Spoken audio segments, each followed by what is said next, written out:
आपकी अदालत में जन स्वराज पार्टीना सूत्रधार प्रशांत किशोर पर आरोप છે કે તેઓ અધીરા છે।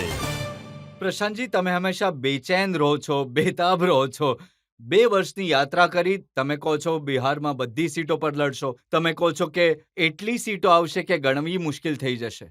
નહીં, જુઓ, આ વાત તો ઠીક છે કે હું થોડો અધીરો છું, એ મારા સ્વભાવનો હિસ્સો છે। સ્ટેબિલિટી સ્કેર્સ મી। મને લાગે છે કે જ્યારે બધું બરાબર થઈ ગયું છે, આરામથી ચાલતું છે, તો મને સારું નથી લાગતું। હું ઈચ્છું છું કે હંમેશા કંઈ ને કંઈ થતું તો રહે, બસ। ઉતાવળમાં રહો છો। થોડી ઉતાવળમાં પણ છું। ઉંમર 45-46ની થઈ ગઈ છે, તો એટલો સમય નથી બચ્યું કે કંઈ મોટું કરી લઉં। એ હિસાબે થોડો અધીરો છું, એવું કહી શકો છો। પરંતુ હું જે કામ કરી રહ્યો છું, એને બહુ જ સ્થિરતાથી કરી રહ્યો છું। જો રાહુલજી એમની એક પદયાત્રા કરી દેશની, 6 મહિનામાં આખો દેશ ચાલી ગયા। આખું કાશ્મીર, એમણે કન્યાકુમારીથી શરૂ કરીને આખું કાશ્મીર સુધી પગપાળા ચાલતા ગયા હતા 6 મહિનામાં।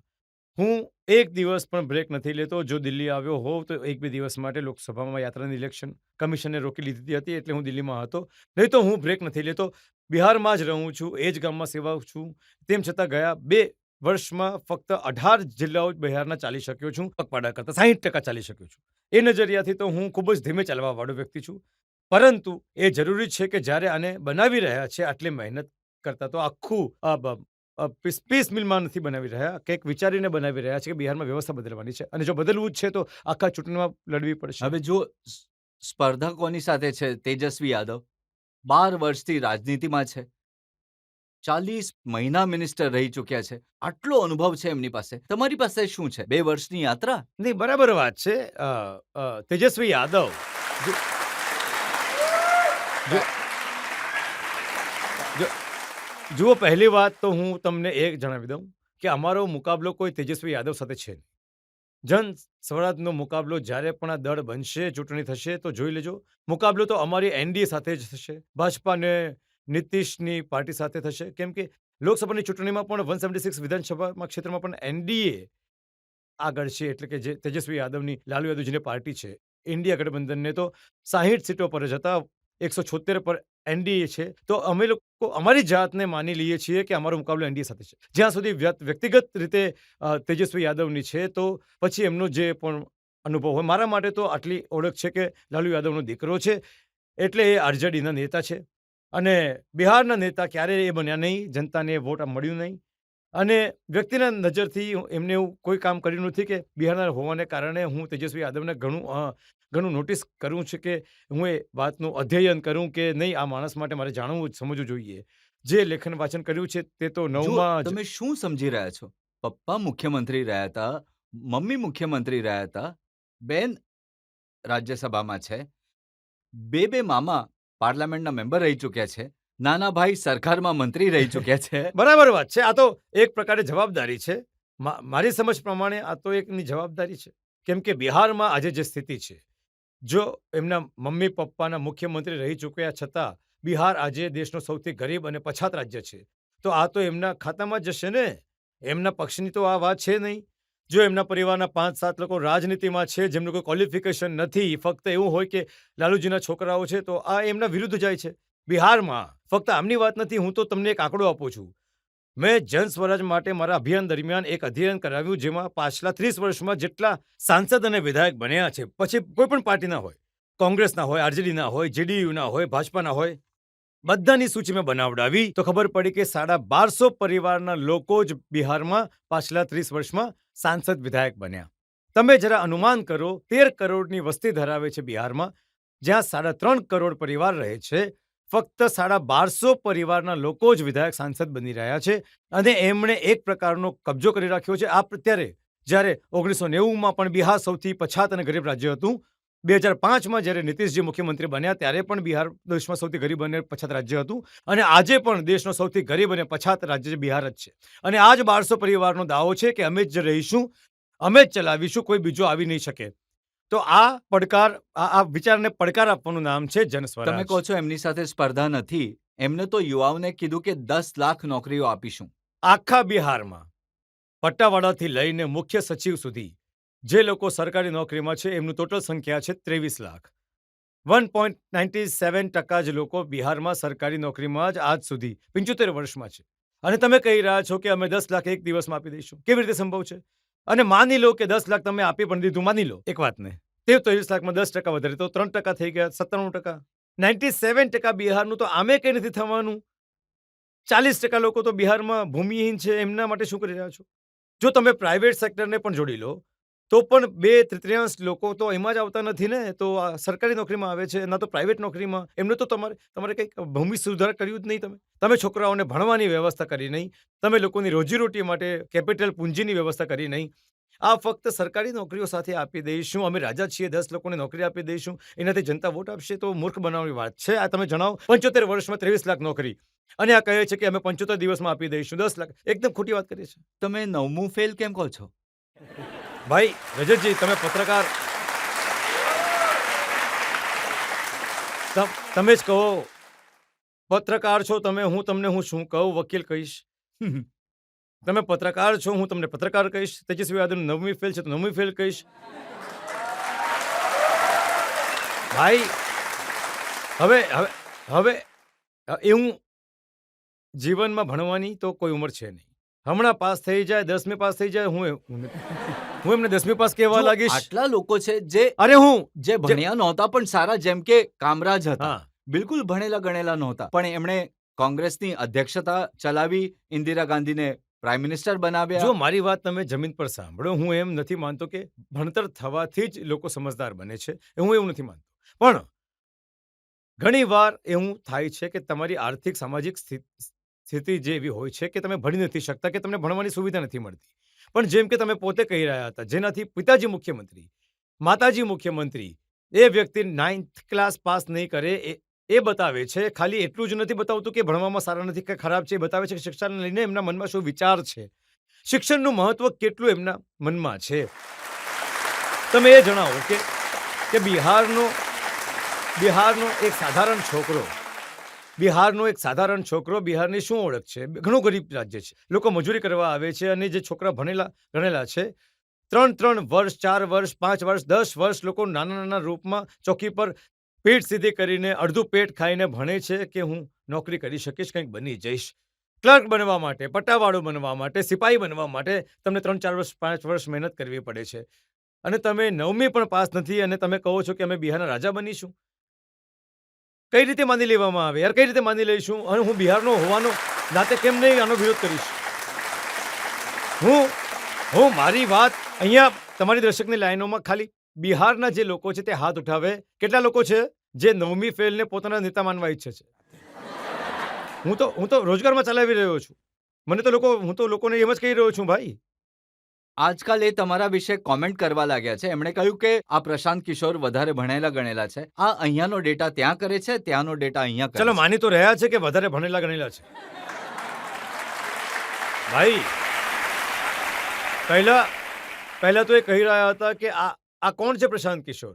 હવે માની રહ્યા છે કે ભણેલા ગણેલા માણસ છે. ચોરી બદમાશી નથી કરતા, બાલુ માફિયા નથી, પશુપાલન ઘોટાળામાં જેલમાં નથી ગયા, ચારો ચોરી નથી કર્યો. પોતાની બુદ્ધિથી, પોતાના પ્રયાસોથી, મારા મા બાપ કોઈ મુખ્યમંત્રી, પ્રધાનમંત્રી છે નહીં. હું બિહારના સરકારી વિદ્યાલયમાં ભણ્યો છું. કોથળા પર બેસીને વિદ્યાલયમાં ભણ્યો છું. ત્યાંથી ઊભો થઈને ભણતરના જોરે હું જ્યાં પણ પહોંચ્યો છું. દેશમાં જે મોટા પોતાને સૂરમાં સમજે છે, એમને તકલીફ થાય છે, તો થોડું ઘણું મારા વિશે સમજતા હશે, ત્યારે જ મારી સલાહ લે છે ને. એ તો બધી સરસ્વતીની કૃપા છે. તો અમે લોકો સરસ્વતીના ઉપાસક છે. અને એ માણસ જેને સરસ્વતીને કોઈ લેવા દેવા નથી, તો અમારું એમની સાથે કોઈ લેવા દેવા નહીં હોઈ શકે. આ લોકો તો જેના તમે કહી રહ્યા છો તેજસ્વી યાદવ, ભાઈ મારી એક્સિસ્ટન્સીસ જે સરસ્વતી છે. મારી પાસે બીજું કાંઈ નથી. ના મારી જાતિ છે, ના મારી પાસે પૈસા છે, ના મારી પાસે પરિવાર છે, ના નામ છે. મારી પાસે માત્ર બુદ્ધિ છે. અને એમની પાસે બધું છે, માત્ર બુદ્ધિ નથી. પ્રશાંતજી એ એમ કહે છે કે આ બિહારમાં આવી ગયા છે, આ એર કન્ડિશન ટેન્ટમાં રહે છે, એમનો કારવાં ચાલે છે, એ લાઇટ બાઇટ પણ સારી લગાડેલી છે, પણ બિહારમાં આનાથી કંઈ નથી થવાનું. હવે એમને બિહારની વધારે સમજ છે. મતલબ તેજસ્વી યાદવને હું થોડું ઘણું નાની મોટી ચુનૌતી આપતો રહું છું. વિધાનસભામાં ઊભા થયા તો સજ્જને કહ્યું કે ત્યારે એમણે નીતિશજી સાથે મહાગઠબંધન બનાવીને એ મુખ્યમંત્રી બની ગયા હતા. ઊભા થઈને આ માણસે કહ્યું વિધાનસભામાં કે સમાજવાદ તો અમારા પૂર્વજોનો વારસો છે. અમે એમ જ થોડી છોડી દઈશું. રાજ તો અમે જ લોકો કરીશું.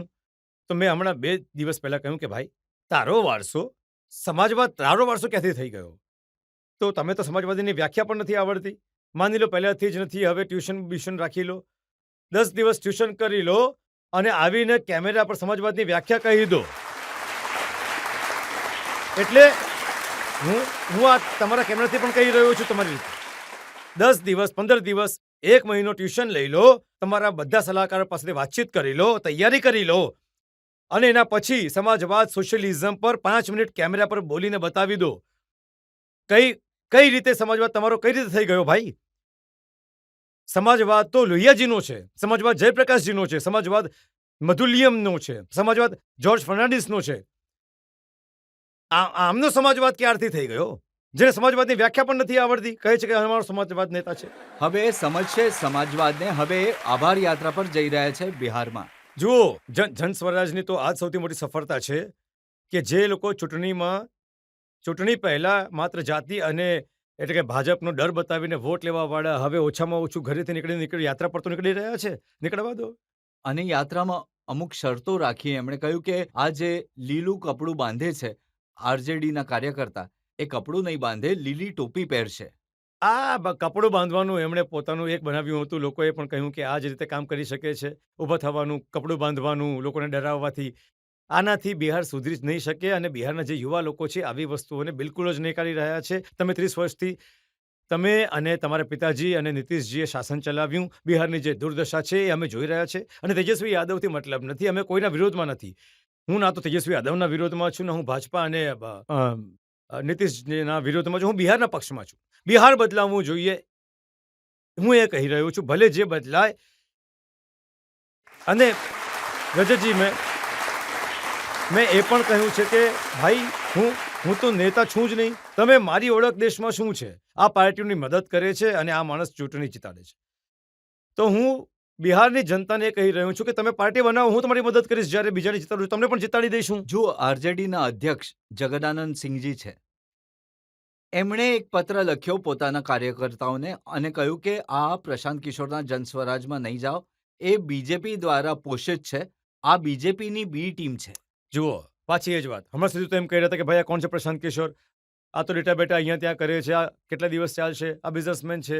અને જન સ્વરાજ તો નથી કહેતો કે જન સ્વરાજ ભાઈ અને મિત્રોને તમે છોડીને આરજેડીમાં નહીં જાઓ. એ રોજ ચિત્રી કાઢી રહ્યા છે. ભાઈ આરજેડીના મારા સાથથી લાલુજીનો હવાલો આપી રહ્યા છે. સમાજવાદી વાત કરે છે કે ભાઈ તમે લોકો છોડીને પ્રશાંત કિશોરજીને જન સ્વરાજમાં નહીં જાઓ. તમે જરા આનો અંદાજો લગાવો. એ પોતાને મજબૂત દળ કહેવાવાળા લોકો. જન સ્વરાજ હજી દળ નથી. જન સ્વરાજ દળ બનશે 2 ઓક્ટોબરે. જે રૂલિંગ પાર્ટી જે છે જેડીયુ અને ભાજપા અને આરજેડી ત્યાં પ્રિન્સિપલ ઓપોઝિશન છે. આમના દળના લોકો હજારોની સંખ્યામાં છોડીને જન સ્વરાજ જોઈન કરી રહ્યા છે. તો હજી પણ દળ નથી. દળ હજી છે નહીં. આજ સુધી તમે ક્યારે દેશના ઇતિહાસમાં એવું જોયું જ નહીં હોય કે ભાજપા તો રૂલિંગ લોકો તો રાજનીતિ કાર્યકર્તા રૂલિંગ પાર્ટી સાથે રહેશે. રૂલિંગ પાર્ટી છોડશે, ઓપોઝિશન વાળા સાથે રહેશે. બંનેને છોડીને તમે જે ચિઠ્ઠી હવાલો આપો છો એ સેંકડોની સંખ્યામાં આ પાર્ટીથી લોકો છોડીને જન સ્વરાજમાં આવી રહ્યા છે. અને એટલે નથી આવી રહ્યા કે જન સ્વરાજ એમને કંઈ આપી રહ્યું છે. એ એટલે આવી રહ્યા છે કે એમનાથી પહેલા 2 વર્ષમાં 1 કરોડ બિહારની જનતા જન સ્વરાજને મળીને બનાવી રહી છે.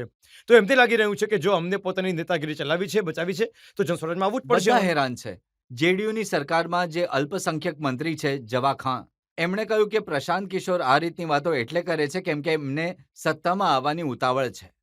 ચાલો, એ માની તો રહ્યા છે કે આ વાતથી કે સત્તામાં આવી શકે છે. મહાન. હવે એ લોકોને પણ કોણ સલાહ આપે છે? આ લોકોને જુઓ, એમની સમજ એ તો પોતે જ મને મોટા બનાવી રહ્યા છે. એ કહી રહ્યો છે કે આમના દળમાં નહીં જાઓ અને સાથે કહી રહ્યા છે કે આ કંઈ પણ છે નહીં. તો ભાઈ જ્યારે કંઈ છે જ નહીં તો શું કામ ગભરાઈ રહ્યા છો? બેસો આરામથી. જો એમની હાલત શું છે, સાફ છે, છુંદરની જેમ છે. જો એ મારા વિરુદ્ધ બોલે છે, જો મારા વિરુદ્ધ બોલશે, જન સ્વરાજના વિરુદ્ધ બોલશે, તો લોકો કહેશે કે અરે આ તો કાલે છોકરો આવ્યો છે, હમણાં કાલનું જન સ્વરાજ આટલા મોટા દળનો નેતા, કેમ આને નોટિસ કરી રહ્યા છો? અને જો એ મારા વિરુદ્ધ નથી બોલતા તો એમના દરથી બધા લોકો ભાગતા જ જઈ રહ્યા છે જન સ્વરાજમાં. હવે એમને સમજાતું નથી કે હવે કરીએ તો શું કરીએ? તો ક્યારેક પત્ર કાઢી રહ્યા છે, તો ક્યારેક પોતાની બહેનથી ગાળો અપાવે છે, તો ક્યારેક પોતાના પ્રવક્તાઓથી ગાળો અપાવે છે. કોઈ ફરક નથી તો પડતો. એ વાત સાચી કે તમે ઉતાવળમાં છો બિહારના મુખ્યમંત્રી બનવા માટે? ના, બિલકુલ નહીં. હું ઉતાવળમાં છું કે બિહારમાં એક એવી સરકાર બને, જે આવનારા 10 વર્ષમાં બિહારને દેશના સૌથી ગરીબ અને પછાત રાજ્યથી કાઢીને દેશના 10 અગ્રણી રાજ્યોમાં શામેલ કરાવે. મેં આ ઘોષણા કરી છે. મેં આ મેં આ ઘોષણા કરી છે અને હું તમારા કેમેરા પર બીજી વાર, ત્રીજી વાર રિપીટ કરું છું. મેં 2 વર્ષમાં ગામે ગામ પગે ચાલીને કહ્યું છે કે આ દળનો ના તો હું નેતા છું, ના બનીશ. લોકો કહે છે કે અરે હમણાં તો કહે છે બનશે આજ. હવે તમે જોજો 2 ઓક્ટોબરે દળ બનશે. એમાં જો પ્રશાંત કિશોર નેતા બની જાય તો તમે મને અહીંયા ઊંધો લટકાવી દેજો. નહીં, નહીં બનશે.